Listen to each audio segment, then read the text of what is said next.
ಜೀವನ್ಮುಕ್ತ ಮಹಾತ್ಮರಿಗೆ ವಂದಿಸುತ್ತಾ ಇಂದಿನ ಗೋಷ್ಠಿಯ ನಿರ್ದೇಶಕರೇ ಹಾಗೂ ಈ ಗೋಷ್ಠಿಯ ವ್ಯವಸ್ಥಾಪಕರೇ ಮತ್ತು ಸಹೋದರ ಸಹೋದರಿ ಜಿ ಕೃಷ್ಣಮೂರ್ತಿಯವರು ನಮ್ಮನ್ನೆಲ್ಲ ನಿಜವಾದ ಅರಿವಿನ ಸಂಜ್ಞಾನದ ಕಡೆಗೆ ನಿನ್ನೆ ನಮ್ಮ ನಿರ್ದೇಶಕರು ಹೇಳ್ತಾ ಇದ್ರು. ಸರಳ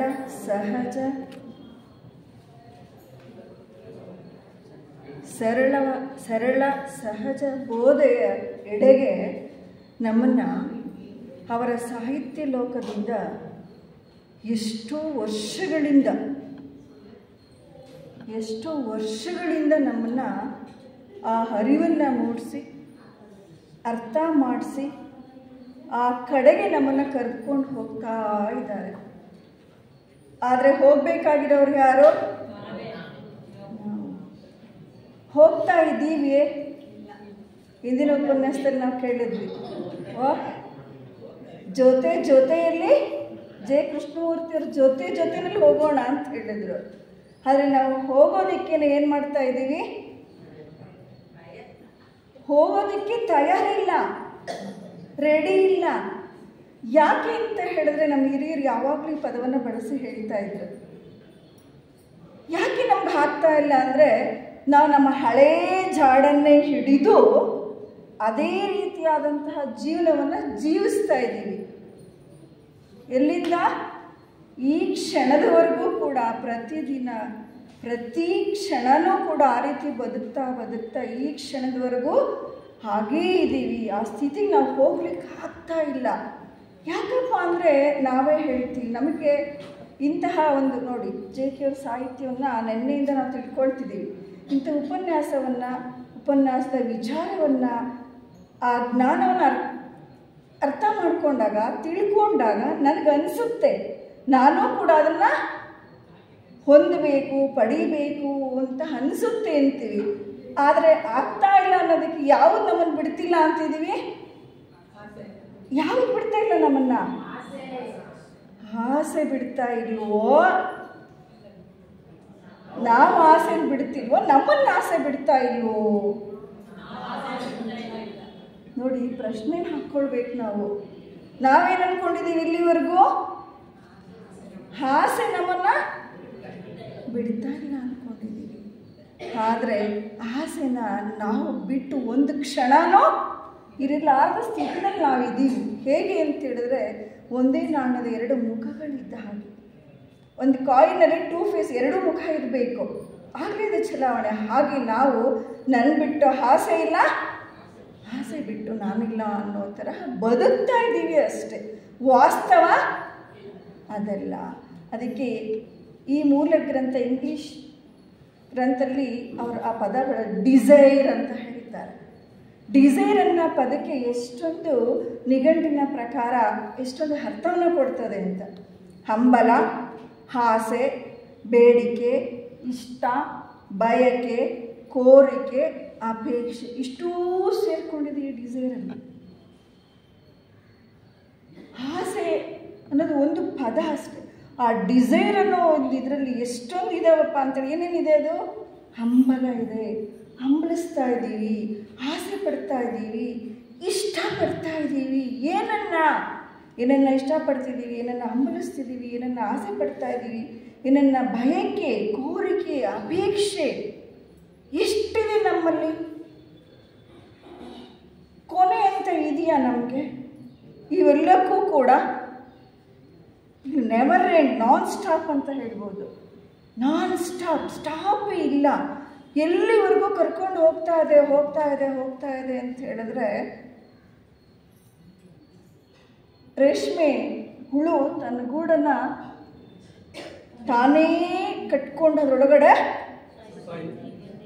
ಹಾಗೆ ನಾವು ಕೂಡ ಆಸೆ ಅನ್ನೋ ಒಂದು ಬಲೆಯಲ್ಲಿ ನಮ್ಮನ್ನು ನಾವು ಸೇರಿಸ್ಕೊಂಡು ಒಳಗಡೆ ಬಂದಿ ಹಾಕ್ಬಿಟ್ಟಿದ್ದೇವೆ. ಅದಕ್ಕೆ ಅವ್ರಿಗೆ ಹೇಳ್ತಾ ಇದ್ದಾರೆ ಜೆ ಕೃಷ್ಣಮೂರ್ತಿಯವರು, ನಮ್ಮಲ್ಲಿ ಅನೇಕರಿಗೆ ಆಸೆ ಎಂಬುದು ಒಂದು ದೊಡ್ಡ ಸಮಸ್ಯೆ. ನಾವು ಏನೇನೋ ಸಮಸ್ಯೆ ಅಂದ್ಕೊಂಡ್ಬಿಟ್ಟಿದ್ದೀವಿ. ಆದರೆ ಆಸೆ ಸಮಸ್ಯೆ ಅಂತ ಯಾವತ್ತಾರು ಅನಿಸಿದೆಯಾ ನಮಗೆ? ಸಮಸ್ಯೆ ಅಂದರೆ ಕನ್ನಡ ಪದ ಸಮಸ್ಯೆ, ಅದಕ್ಕೆ ಇಂಗ್ಲೀಷ್ ಪದ ಅದು ಚೆನ್ನಾಗಿ ನಮಗೆ ಸ್ವಲ್ಪ ಅನ್ವಯಿಸುತ್ತೆ. ಸಮಸ್ಯೆ ಅನ್ನೋದಕ್ಕಿಂತನೂ ಪ್ರಾಬ್ಲಮ್. ನಮಗೇನೇ ಪ್ರಾಬ್ಲಮ್ ಆದರೂ ಏನು ಮಾಡ್ತೀವಿ? ಪ್ರಾಬ್ಲಮ್ ಆದರೆ ಏನು ಮಾಡ್ತೀವಿ? ತೊಂದರೆ ಆದರೆ ಏನು ಮಾಡ್ತೀವಿ? ಈ ಯೋಚನೆ ಮಾಡಿ ನಿವಾರಣೆ ಮಾಡೋದಕ್ಕೆ ಹೊರಡ್ತೀವಿ, ತಯಾರಾಗ್ತೀವಿ. ಆದರೆ ಇಲ್ಲಿ ಉದಾಹರಣೆಗೆ ಕಣ್ಣಿನ ಸಮಸ್ಯೆ, ಕಣ್ಣಿನ ಪ್ರಾಬ್ಲಮ್ ಆದರೆ ಹೋಗ್ತೀವಿ. ಇನ್ನೆಲ್ಲ ಏನು ಬೇಕಾದರೂ ಸಮಸ್ಯೆಗಳು ಬಂದರೆ, ಪ್ರಾಬ್ಲಮ್ ಆದರೆ ಹಾರ್ಟ್ ಪ್ರಾಬ್ಲಮ್, ಎಲ್ಲ ಪ್ರಾಬ್ಲಮ್ಗೂ ಏನು ಮಾಡ್ತಾ ಹೋಗ್ತೀವಿ? ಪರಿಹಾರವನ್ನು ಹುಡ್ಕೊಂಡು ಆ ಪ್ರಾಬ್ಲಮ್ಮನ್ನು ನಿವಾರಣೆ ಮಾಡೋದಕ್ಕೆ ನಾವು ಹೊರಡ್ತಾ ಇದ್ದೀವಿ. ಆದರೆ ಇಲ್ಲ, ಆಸೆನೇ ಸಮಸ್ಯೆ ಎಂದಾಗ ಆಸೆನೇ ಪ್ರಾಬ್ಲಮ್ ಆಗ್ತಾ ಇದೆ ಅಂತ ನಮ್ಗೆ ಅನ್ನಿಸ್ತಾ ಇಲ್ವಲ್ಲ, ಯಾಕೆ ಅಂತ ಮುಂದೆ ಹೇಳ್ತಾ ಹೋಗ್ತಾರೆ. ಇದನ್ನು ನಾವು ಚೆನ್ನಾಗಿ ಮೊದಲನೇ ವಾಕ್ಯ ನಮ್ಮಲ್ಲಿ ಅನೇಕರಿಗೆ, ಎಲ್ರಿಗೂ ಅಲ್ಲ, ಅನೇಕರಿಗೆ ಆಸೆ ಎಂಬುದು ಒಂದು ದೊಡ್ಡ ಸಮಸ್ಯೆ. ಈ ಸಣ್ಣ ಸಣ್ಣ ಸಮಸ್ಯೆಗಳನ್ನೇನೋ ನಿವಾರಣೆ ಮಾಡ್ಕೊಂಡ್ಬಿಡ್ತೀವಿ, ಆಪ್ರೇಷನ್ ಮಾಡಿಸ್ತೀವಿ, ಏನೋ ಪರಿಹಾರ ಇದೆ. ಆದರೆ ಈ ಆಸೆ ಅನ್ನೋ ಒಂದು ಸಮಸ್ಯೆಯ ಸುಳಿನಲ್ಲಿ ನಾನೇ ಇಲ್ಲದೆ ಇರೋ ತರಹ ಆಗೋಗ್ಬಿಟ್ಟಿದ್ದೀನಲ್ಲ. ಈ ಸಮಸ್ಯೆ ಅನ್ನೋದನ್ನು ನಾವು ಅರ್ಥ ಮಾಡ್ಕೊಳ್ಳೋ, ಈ ಬೇಸ್ ಮೇಲೆ ನಾವು ಮುಂದಿನ ಅಧ್ಯಯನವನ್ನು ನಡೆಸ್ಬೇಕು. ನಾವು ಈ ಸಮಸ್ಯೆ, ಆಸೆ ಅನ್ನೋದೇ ಸಮಸ್ಯೆ. ಹೆಂಗೆ ಪ್ರಾಬ್ಲಮ್ ಅಂತ ಹೇಳಿದ್ರೆ, ಆಸೆ ನಮ್ಮನ್ನು ಎಲ್ಲಿ ಕರ್ಕೊಂಡೋಗ್ಬಿಡ್ತದ? ಆಸೆಯ ಮೂಲ ಯಾವುದು? ಎಲ್ಲಿ ಕರ್ಕೊಂಡೋಗ? ಹೆಂಚು ಆಸೆಯೇ. ಇದು ಯಾವಾಗಿಂದ ತಿಳ್ಕೊಂಡಿದ್ದೀವಿ? ಆದರೆ ಆ ಸತ್ಯದ ಅರಿವು ಆಗಿದೆಯೋ? ಯಾಕೆ? ಪ್ರಶ್ನೆ ಹಾಕ್ಕೊಂಡು, ನೀನು ಬೇರೆದಕ್ಕಿಲ್ಲಾದರೂ ಪ್ರಶ್ನೆ ಹಾಕ್ಕೊಂಡು ಪರಿಹಾರ ಮಾಡ್ತೀವಲ್ಲ. ಇದು ಸಮಸ್ಯೆ ಅಂತ ಅಂದ ಮೇಲೆ ದುಃಖ ಯಾರಿಗೆ ಬೇಕಾಗಿದೆ? ಬೇಕಂದ್ರೆ ಕೈ ಎತ್ತಿ ಅಂದರೆ ದುಃಖ ಯಾರಿಗೆ ಬೇಕಂದ್ರೆ ಯಾರು ಇಷ್ಟಪಡಲ್ಲ. ಆದರೆ ದುಃಖಕ್ಕೆ ಮೂಲ ಆಗಿರೋಂಥ ಆಸೆ ಮಾತ್ರ ಇಡ್ತಾ ಇಲ್ಲ. ಜೊತೆಗೆ ಆಸೆ ಅನ್ನೋದು ಒಂದು ಪ್ರಾಬ್ಲಮ್, ಒಂದು ಸಮಸ್ಯೆ ಅನ್ನೋದನ್ನು ನೆನ್ಪಿಟ್ಕೊಳ್ಬೇಕು. ಅದಕ್ಕೆ ಹೇಳ್ತಾರೆ, ಆ ಬೇಸ್ ಮೇಲೆ ನಾವು ನೋಡ್ತಾ ಹೋಗ್ಬೇಕು. ಏನೇನು ಪ್ರಾಬ್ಲಮ್ನ ಮಾಡ್ತಾ ಇದೆ, ಏನೇನು ಆಸೆ ಪ್ರಲೋಭನೆ ಏನು ಮಾಡ್ತಾ ಇದೆ. ಅಷ್ಟು ದೊರಕಿದರೆ ಇನ್ನಷ್ಟರ ಆಸೆ, ಇನ್ನಷ್ಟು ದೊರೆತರೆ ಮತ್ತಷ್ಟರ ಆಸೆ, ಮತ್ತಷ್ಟು ದೊರೆತರೆ ಕಡು ಸುಖವ ಕಾಂಬ ಆಸೆ, ಕಷ್ಟ ಬೇಡೆಂಬ ಆಸೆ. ಎಷ್ಟು ಮತ್ತಷ್ಟು ಬೇಕು ಬೇಕು ಬೇಕು. ಅದಕ್ಕೆ ಬುದ್ಧರು ಹೇಳುವಂಥದ್ದು ಈ ಆಸೆಯನ್ನು, ಡಿಸೈರನ್ನು ತೃಷ್ಣೆ ಅನ್ನೋ ಪದವನ್ನು ಅವರು ಬಳಸ್ತಾರೆ. ಅಂದರೆ ದಾಹ ಅದು. ಯಾಕಂದರೆ ಫಿಸಿಕಲ್ ನೋಡಿ, ಸ್ಥೂಲತಃ ಅನುಭವಿಸುವ ಈ ಒಂದು ಸ್ಥಿತಿನ ನಾವು ಉರಿಯೋ ಬೆಂಕಿಗೆ ತುಪ್ಪ ಹಾಕಿದ್ರೆ ಏನಾಗ್ತದೆ? ಜಾಸ್ತಿ ಅದಕ್ಕೆ ಇನ್ನೂ ಪ್ರಜ್ವಲಿಸುವಂತಹ ಫೋರ್ಸ್ ಸಿಕ್ತಂಗೆ ಆಗುತ್ತೆ. ನಾವು ಪೂರೈಸ್ತಾ ಓದಂಗೆ ಇನ್ನೂ ಅದಕ್ಕೆ ಶಕ್ತಿ ವರ್ಧನೆ ಆಗ್ತಾ ಹೋಗುತ್ತೆ. Never end. ಅದನ್ನು ಪೂರೈಸೋದಕ್ಕೆ ಸಾಧ್ಯನೇ ಇಲ್ಲ. ಅದಕ್ಕೆ ಅದನ್ನು ಅವ್ರ ಪ್ರಾಬ್ಲಮ್ ಅಂತ ಹೇಳಿರುವಂಥದ್ದು. ಇದು ನಮಗೆ ಚೆನ್ನಾಗಿ ಮನಗಾಣಬೇಕು. ಆಮೇಲೆ ಮುಂದಿನ ಅವ್ರು ಏನು ಹೇಳ್ತಾರೆ, ಎಲ್ಲೆಲ್ಲಿ ನಾವು ಈ ಆಸೆಗಳಲ್ಲಿ ಯಾವುದು ಕೊಡೆ ಬಡತನಕ್ಕೆ ಹಂಬಲ, ಆಸೆ, ಬಯಕೆ, ಕೋರಿಕೆ ಇವೆಲ್ಲವೂ ತಗೊಂಡೋಗ್ಬಿಟ್ಟು ಜೊತೆಗೆ ಅಂಶಗಳನ್ನು. ಬಡತನಕ್ಕೆ ಉಪವಾಸ, ಉಂಬೋದಾದರೆ ಉಟ್ಕೊಳ್ಳೋ ಆಸೆ ಆದರೆ ಎಂಡಿರೋ ಚಿಂತೆ, ಎಂಡಿರಾದರೆ ಮಕ್ಕಳ ಆಸೆ, ಮಕ್ಕಳಾದರೆ ಬದುಕಿದ್ರೆ ಕೇಳಿದ್ದು. ನೆಕ್ಸ್ಟ್ ಆಫ್ಟರ್ ಅದು ಇದೆಲ್ಲ ಮುಗಿತಿಲ್ಲ ಪ್ರೋಸೆಸ್ಸು. ನೆಕ್ಸ್ಟ್ ಅದನ್ನು ನೋಡ್ಕೊತ ಕೂತ್ಕೊಳ್ತೀವಿ. ಎಲ್ಲಿ ಎಡ್ಜ್ ದುಃಖ ಅಂದರೆ ಇದು ಮೂಲ, ಇದು ಪ್ರಾಬ್ಲಮ್. ಈ ಸಮಸ್ಯೆನ ಅರ್ಥ ಮಾಡ್ಕೊಂಡು ಮುಂದಿನ ಅದನ್ನು ಅವ್ರು ಎಷ್ಟು ಚೆನ್ನಾಗಿ ಎಲ್ಲೆಲ್ಲಿ ಸಿಕ್ಕಾಕೊಡ್ತಾ ಇದ್ದೀವಿ. ಮುಂದೆ ಆಸ್ತಿ ಪಾಸ್ತಿ ಎಷ್ಟಿರಬೇಕು, ಆಸ್ತಿ ಪಾಸ್ತಿ ಎಲ್ಲಿ ಕರ್ಕೊಂಡೋಗ್ಬಿಡ್ತದೆ ನಮ್ಮನ್ನು. ಇವತ್ತು ಯಾವ ಸ್ಥಿತಿ ಕರ್ಕೊಂಡೋಗಿದೆ. ನಮ್ಮ ಮಕ್ಕಳು ಮೊಮ್ಮಕ್ಕಳು ಖಾನ್ದಾನ ಫುಲ್ಲು ನಮ್ಮ ಮನೆತನದ ಯಾವತ್ತೂ ಯಾವ ಜಮಾನದಲ್ಲೂ ಯಾವ ಸಮಸ್ಯೆ ಅಷ್ಟು ಚೆನ್ನಾಗಿರಬೇಕು, ಅಷ್ಟು ಸಂಪಾದನೆ ಮಾಡಬೇಕು. ಎಷ್ಟು ಮಿಲಿಯನ್ಸ್ ಟುಗೆದರ್. ತೃಪ್ತಿ ಇದೆಯೋ? ಅಲೆಕ್ಸಾಂಡರ್ ನಮಗೆ ಗೊತ್ತಿದೆ, ಎಷ್ಟು ಆಸ್ತಿ, ಅದಕ್ಕೆ ಇಡೀ ಜೀವನ ಪರ್ಯಂತ ದುಡಿತಾ ಇದ್ದೀವಿ, ಕಷ್ಟಪಡ್ತಾ ಇದ್ದೀವಿ, ಜೀವನನೆಲ್ಲ ಅದಕ್ಕೆ ಅರ್ಪಿಸ್ಕೊಳ್ತೀವಿ, ಎಲ್ಲ ಅದಕ್ಕೆ ಕಳೀತಾ ಇದ್ದೀವಿ. ಮುಂದಿನ ಸ್ಥಾನ ಮಾನ ಒಂದೊಂದು ಎಲ್ಲಿ ನಾವು ತುಟ್ಟ ತುದಿಗೆ ಪತಂಗ ಗೊತ್ತಲ್ಲ, ಅದಕ್ಕೆ ಪತಂಗ ಹುಳು, ಅದು ಬೆಂಕಿ ಅಂದರೆ ಅದಕ್ಕೆ ಬೆಳಕೋಗೆ ತುಂಬ ಇಷ್ಟ. ಅದು ಏನು ಮಾಡುತ್ತೆ, ಅದ್ರ ಹತ್ರ ಬಂದ್ಬಿಟ್ಟು ಸುಟ್ಟು ಹೋಗ್ಬಿಡುತ್ತೆ. ಅದು ಆಸೆಯಿಂದ ಬರುತ್ತೆ, ಸುಟ್ಟು ಜೀವನನೇ. ಇದು ನಮಗೆ ನೆನಪಿರ್ಬೇಕು, ಯಾವ ಕ್ಷಣ ಸುಡುತ್ತೆ ಅಂದರೆ ನನ್ನನ್ನು ದುಃಖದ ಮೂಲಕ್ಕೆ ಕರ್ಕೊಂಡು ಹೋಗುತ್ತೆ. ಇದು ಒಂದು ಪ್ರಾಬ್ಲಮ್, ಸಮಸ್ಯೆಯನ್ನು ನೆನಪಿನಲ್ಲಿ ನೋಡಿ. ಇವತ್ತು ಆಸ್ತಿ ಎಲ್ಲ ಅಷ್ಟೇ ಮಾಡಬೇಕು, ಇರಬೇಕು, ಎಷ್ಟು ಜವಾಬ್ದಾರಿ ಕರ್ತವ್ಯವನ್ನು ನಿರ್ವಹಿಸುವಂಥ ನಿಟ್ಟಿನಲ್ಲಿ ಇರಬೇಕು. ಅದೇ ಹಂಬಲ ಆಗಬಾರ್ದು, ಅದೇ ಬಯಕೆ ಆಗಬಾರ್ದು. ಅದಕ್ಕೆ ಮುಂದೆ ಹೇಳಿ, ಸ್ಥಾನಮಾನ ಎಷ್ಟಿರಬೇಕು, ಯಾವ್ದು ಸಿಗಬೇಕು, ಎಷ್ಟನ್ನು ಪಡಿಬೇಕು, ಬರೀ ಅದೇ ಗೀಳು, ಹಂಬಲ, ಭಯಕ್ಕೆ. ಎಷ್ಟು ಸ್ಥಾನಮಾನಗಳು ಬೇಕು, ಎಷ್ಟು ಎತ್ತರದ ಸ್ಥಾನಮಾನಗಳು ಬೇಕು. ಸಮಯ ಇಲ್ಲದೇ ಇರೋದ್ರಿಂದ ಸ್ವಲ್ಪ ಚುಟುಕಾಗಿ ಅದನ್ನು ನೋಡ್ತಾ ಹೋಗೋಣ.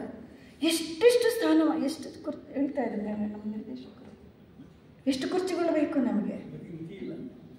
ಆ ಸಿಕ್ಕರೆ ಸಮಾಧಾನ ಇದೆಯಾ, ತೃಪ್ತಿ ಇದೆಯಾ? ಇಲ್ಲ. ಮತ್ತೆ ಎಂತ ಬರ್ತದೆ, ಅಷ್ಟು ವರ್ಷ ಇರಬೇಕು, ನಾನು ಸಾಯೋವರೆಗೂ ಬೇಕು. ಆ ಸ್ಥಿತಿ ಉಳಿಸ್ಕೊಳ್ಬೇಕು ಅನ್ನೋ ಹಂಬಲ, ಬಯಕೆ, ಅಪೇಕ್ಷೆ ಉಂಟಾಗ್ಬಿಡತ್ತೆ.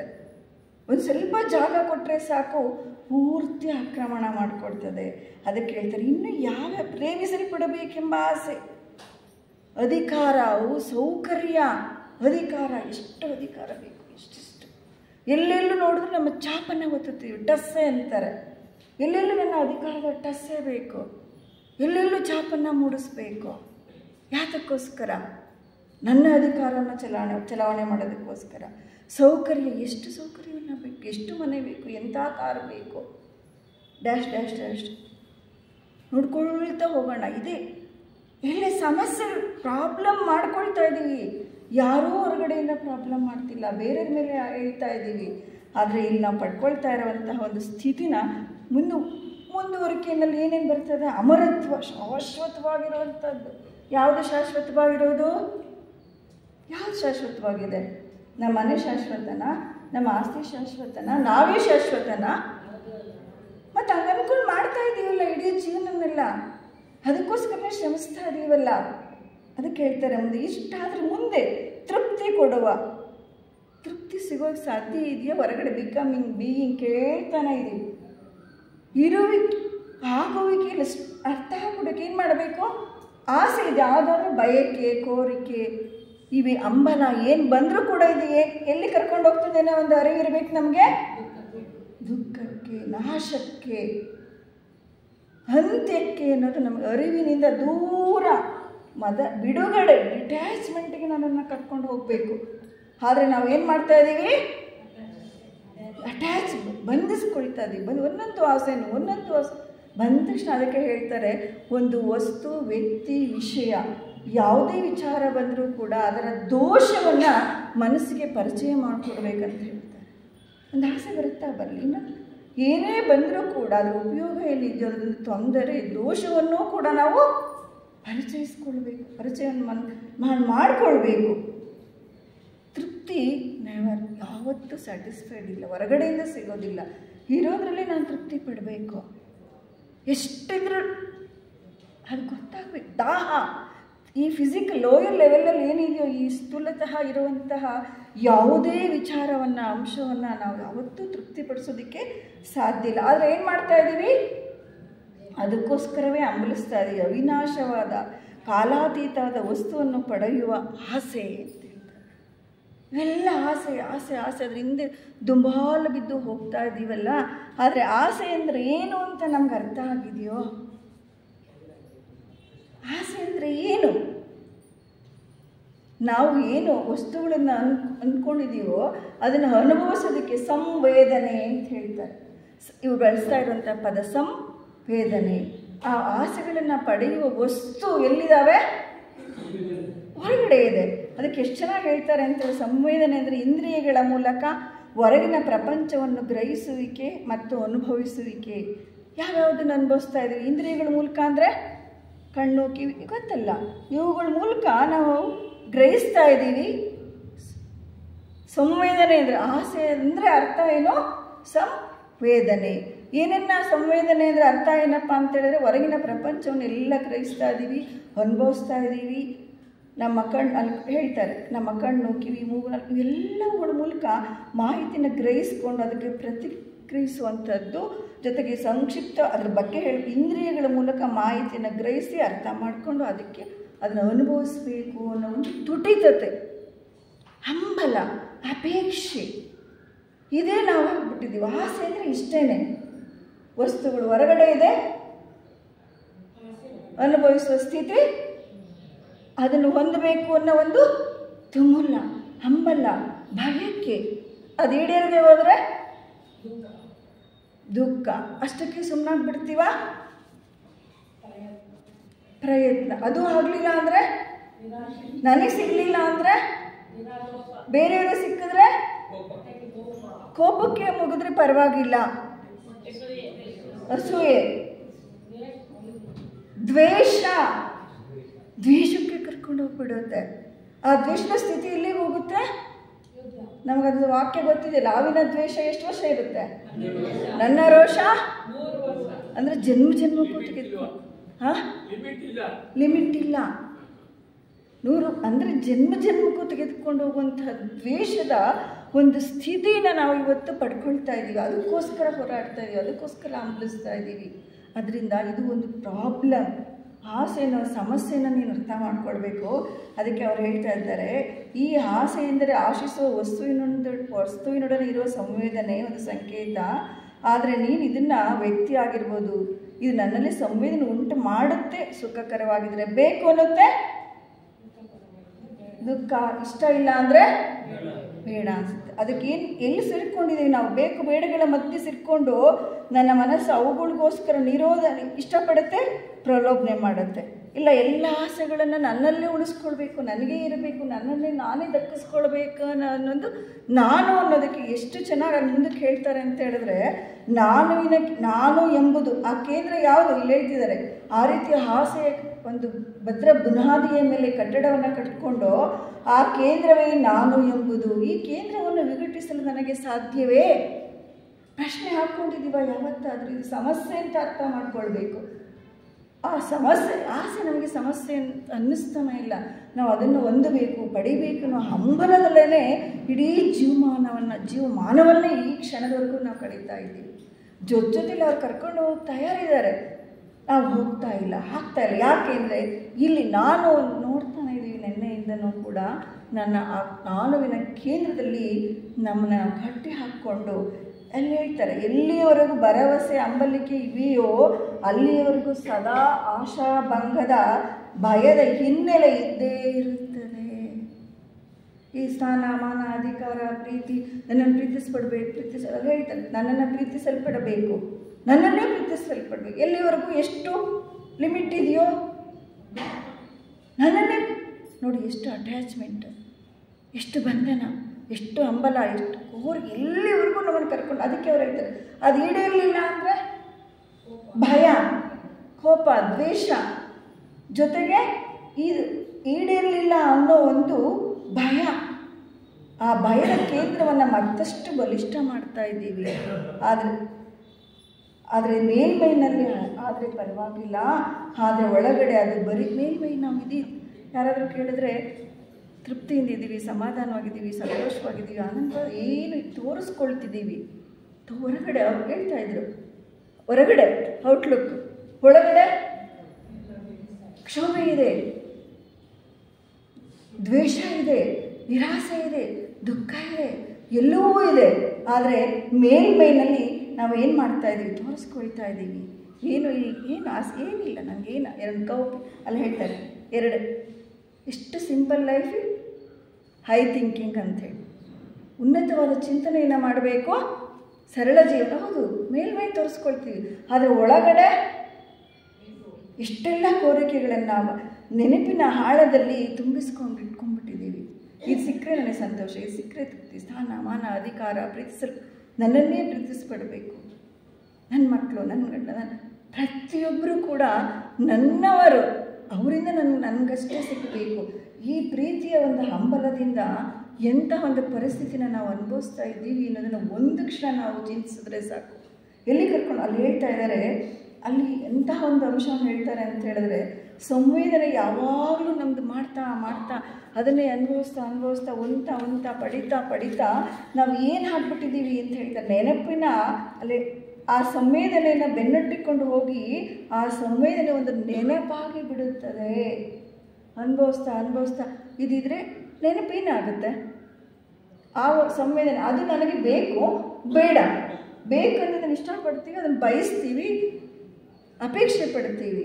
ಇನ್ನು ಬೇರೆದನ್ನಾದರೆ ಬೇಡ ಅಂತ ಹೇಳ್ತೀವಿ. ಬೇಕು ಬೇಡಗಳ ನೆನಪಿದೆ, ಬೇಕುಗಳ ಹಿಂದೆ ಹೊಡ್ತಾ ಇದ್ದೀವಿ, ಬೇಡಗಳ ನಿರಾಸೆ.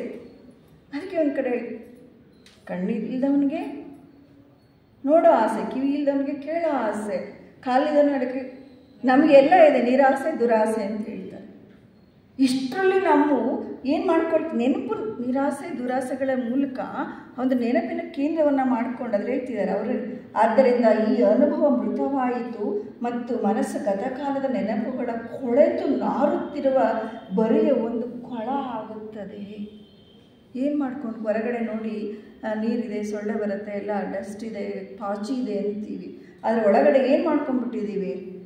ನೆನಪಿನ ಕೊಳ, ಆ ಅನುಭವ, ಆ ಗತಕಾಲದ ಮನಸ್ಸಿನ ಗತಕಾಲದ ನೆನಪುಗಳ ಕೊಳೆತು ನಾರುತ್ತಿರುವ ಬರಿಯ ಒಂದು ಕೊಳ ಆಗಿಬಿಟ್ಟಿದೆ ನಮ್ಮ ಒಳಗಡೆ. ಯಾವತ್ತಾದರೂ ನಾವು ಅದನ್ನು ನೋಡ್ಕೊಂಡಿದ್ದೀವಿ? ಅವುಗಳನ್ನ ಅನುಭವಿಸ್ಬೇಕು, ಬಯಸ್ಬೇಕಂತಲೇ ಹೋಗ್ತಿದ್ದೀವಲ್ವ. ಅದಕ್ಕೆ ಹೇಳ್ತಾರೆ ಅವ್ರ ಮುಂದೆ, ಯಾವ ಸಮಯದಲ್ಲಿಯೂ ಒಂದು ಸೃಜನಾತ್ಮಕ ಸ್ಥಿತಿ ಇರುವುದೇ ಇಲ್ಲ. ನೈಜತೆ, ವಾಸ್ತವಿಕತೆ, ಸಹಜತೆ, ಸರಳತೆ, ನಿಜವಾದ ಜೀವನ.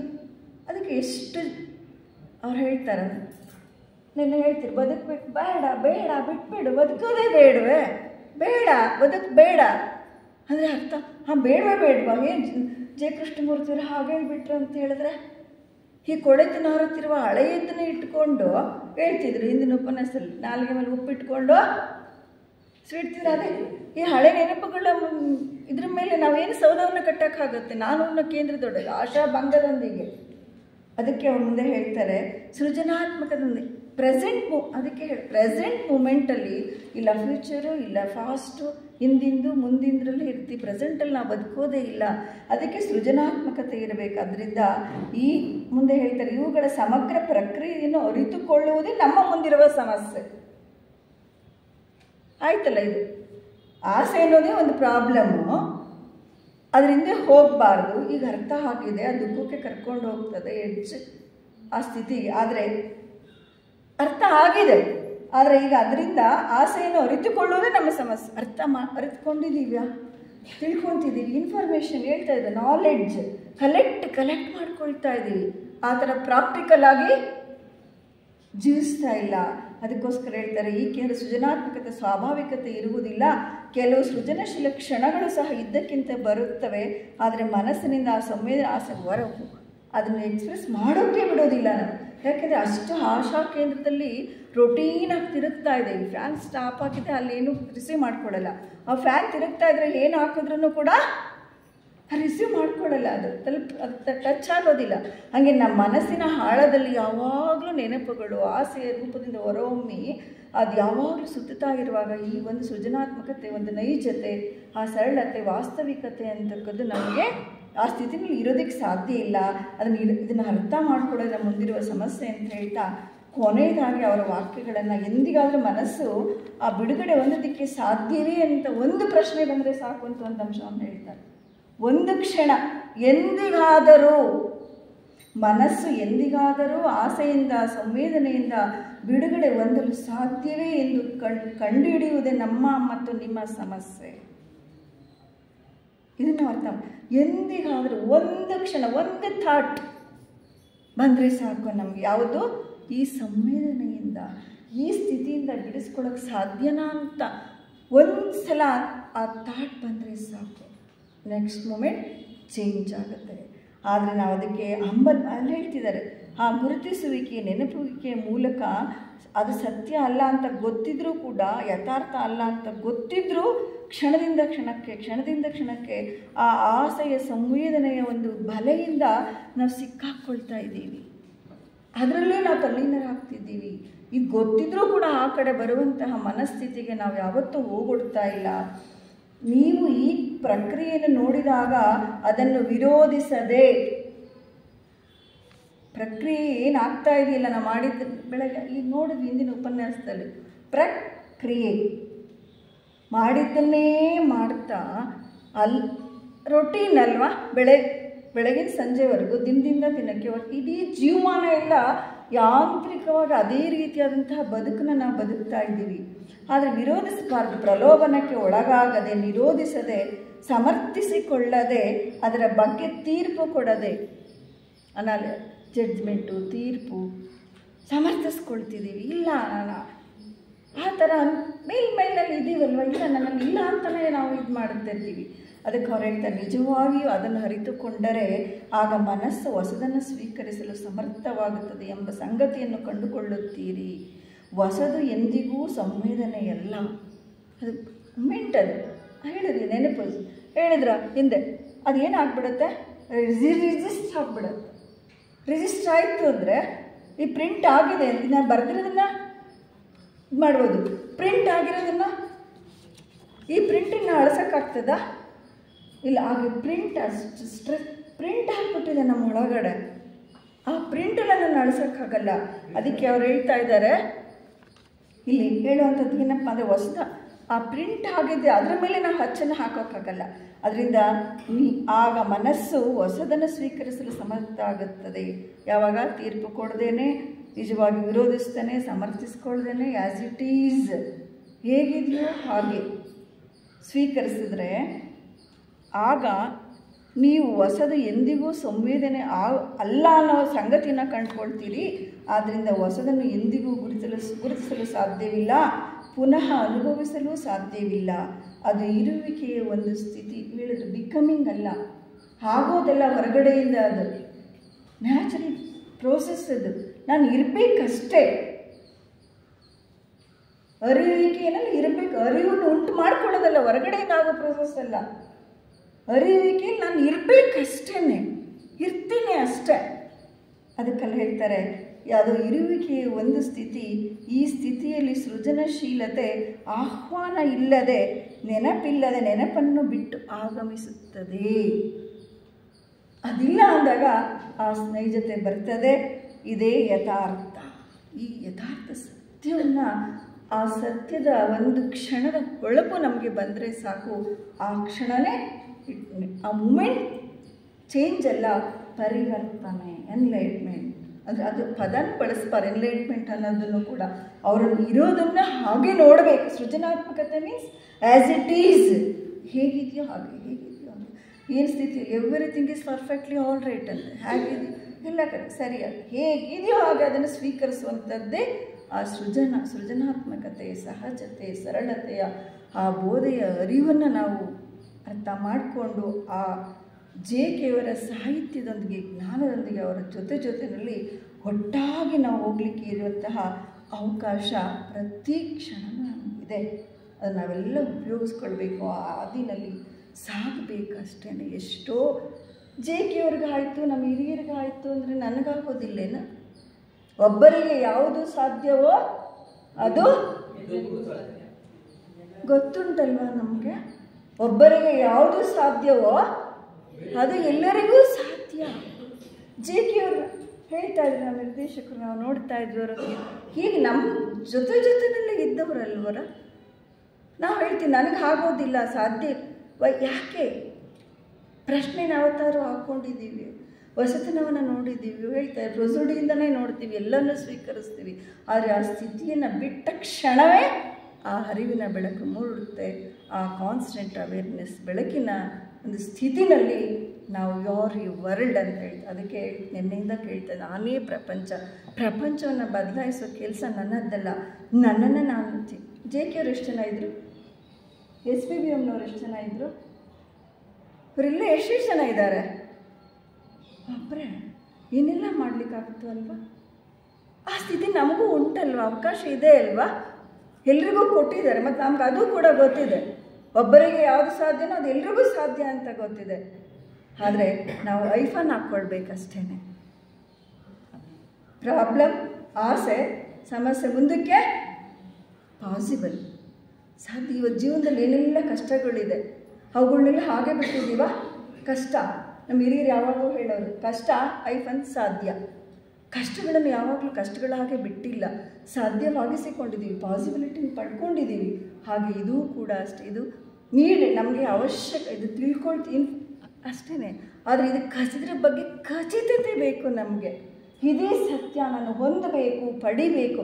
ಏನೆಲ್ಲ ಸವಲತ್ತುಗಳನ್ನು, ಸ್ನಾನ, ಮಾನ, ಅಧಿಕಾರ, ಪ್ರೀತಿ ಎಲ್ಲ ಪಡ್ಕೊಂಡಿದ್ದೀವಿ ಅಲ್ವಾ?